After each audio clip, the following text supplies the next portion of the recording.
Bakker Naturopath, New Zealand. Thank you for checking out my video. Let's talk about gut health. Good gut health, poor gut health, and also weight. There's a lot of emphasis today on keto diets and losing weight, but there has been ever since I was a kid. Ever since probably what 60s, 70s has been interesting. Look at getting people to lose weight.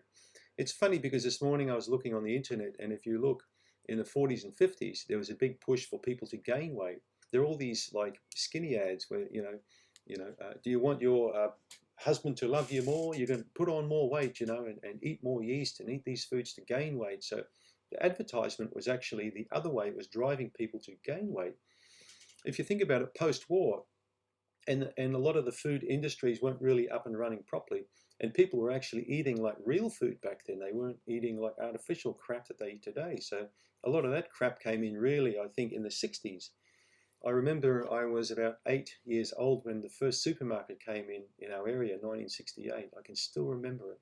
And prior to that, my mother used to shop, at smaller places for fresh produce, or these people would come to our house and deliver, fruit and veggie that was brought by trucks, Today it's all changed. It's all mechanized. It's all food, going through machines and factories now. And it's, we're supposed to eat that kind of garbage, and they call it food, all right?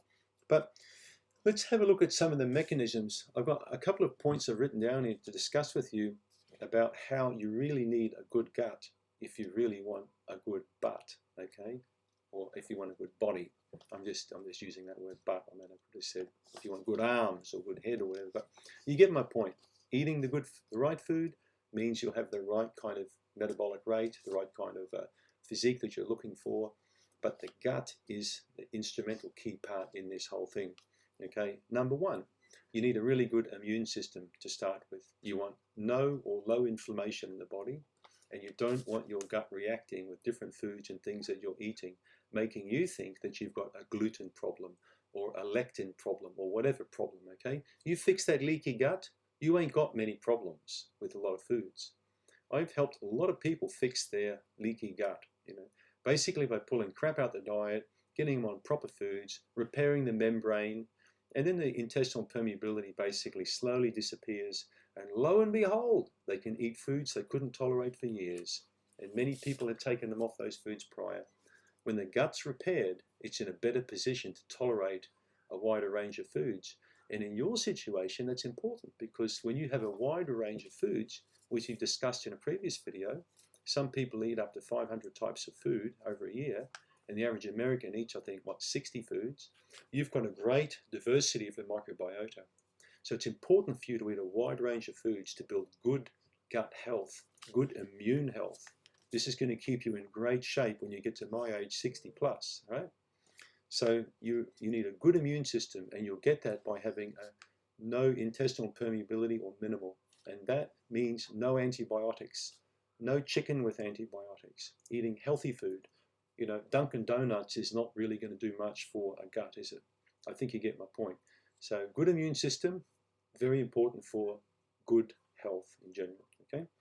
Point two, the right foods, Bill, particularly foods with the fiber content you're looking for, are very important because they help control your metabolic rate and appetite. So if you don't want to run away or out of control appetite, fiber will slow down that mechanism. It's going to give you more a feeling of satiety. You're not going to want to run to the fridge or pantry all the time for cookies or donuts or stuff like that, because you actually feel like you don't need food. Now that mechanism is triggered by eating the right kind of foods. Check out my videos on vegetables, on fiber. There are many videos on this channel regarding that particular aspect, okay? So fiber is very, very important, the correct fiber. And again, this is what concerns me with keto, because many people on keto eat too much meat, too much fat. They have some vegetables in their diet, but they strip out a lot of high fiber foods, thinking that they're carbs. So be careful, all right? Now, of course, poor gut health in general is going to prevent you from getting the weight that you want, because it's going to increase your fat storage. And many people with poor gut health also have a decreased insulin sensitivity. So they have a little bit too much glucose floating around in their blood. And unfortunately, the pancreas keeps pumping out more insulin as a consequence.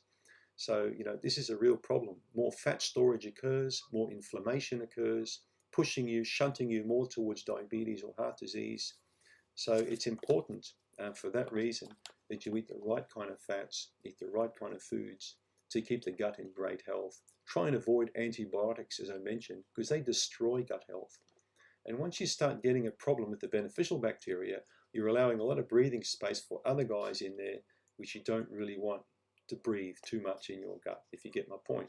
Yeasts, okay, other bacteria which are there by default but can start coming up in numbers and causing a lot of problems there with your immune system. All right, and these bacterial blooms and then yeast issues in the gut can warp your appetite, increase fat storage, make you more tired, affect your cognition. So you think, what the hell, I'll just have another ice cream or burger. You give up, basically. Healthy gut, strong mind. Weak gut, weak mind, if you get my point. Now, the fourth point, healthy choices. You need to make the right choices. The right choices diet-wise mean the right gut. The correct microbiota or the balance in the gut will become restored and powerful. And this in turn will give you the health that you've been looking for probably all your life, okay? So finally, a lot of the work I've been doing now for 30 plus years is becoming scientifically validated. Because when I spoke like this, when I was in my 20s or 30s, people thought I was a fruitcake. They really did.